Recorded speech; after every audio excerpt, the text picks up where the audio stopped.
ikatlong araw na ng pahalik sa Poong Nazareno sa Quirino Grandstand. Pero walang humpay pa rin po ang pagdating ng mga deboto. Ang mga nakapilang may sakit at PWD tuloy, walang magawa kundi magtiis. Lalo't pahaba na ng pahaba at pabagal ng pabagal ang usad ng pila. Live mula sa Quirino Grandstand, nasa frontline ng balitang yan, si Nina Ompauco. Nina, good morning kapatid. Ilan na nga ba ang mga dumayo dyan para sa pahalik ngayon? Dimpos, ikatlong araw na nga ng pahalik sa Poong Jesus Nazareno dito sa Quirino Grandstand at dagsa na nga ang mga debotong Pilipino na narito at umabot na nga ang pila para Quirino Grandstand palabas sa Rojas Boulevard.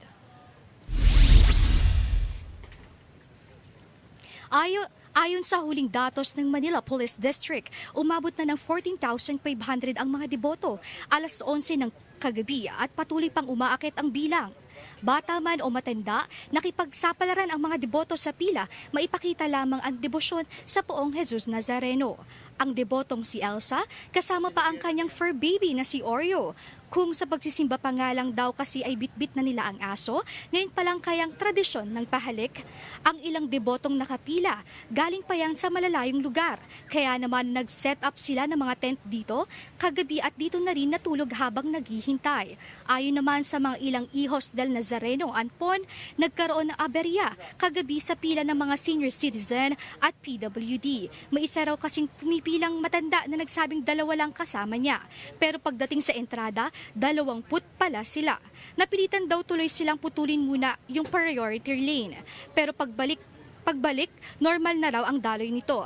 At kahit ang may sakit at may kapansanan, tiis-tiis na rin sa pila para lang sa tradisyon na ito. Narito ang ilang pahayag nila.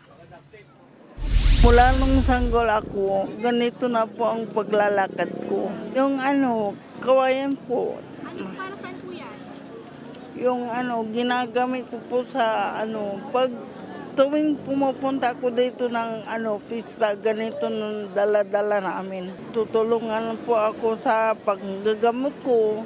20 years na ako nagagamot. Nahihirapan na ako sa sakit ko. Di biro. Minsan sinusumbong ako, di makahinga. Ang hiling ko sa kanya, tulungan ako. Kasi siyempre hindi makapagtrabaho yung asawa ko.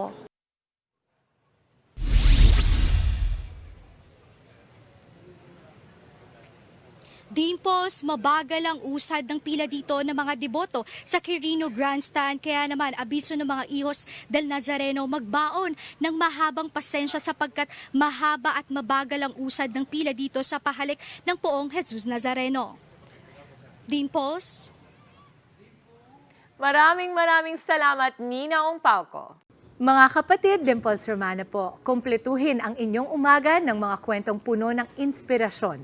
Salubungin po ang bawat araw ng may ngiti at pag-asa. Kaya't mag-subscribe na po at mag-follow na sa aming social media pages ng News 5.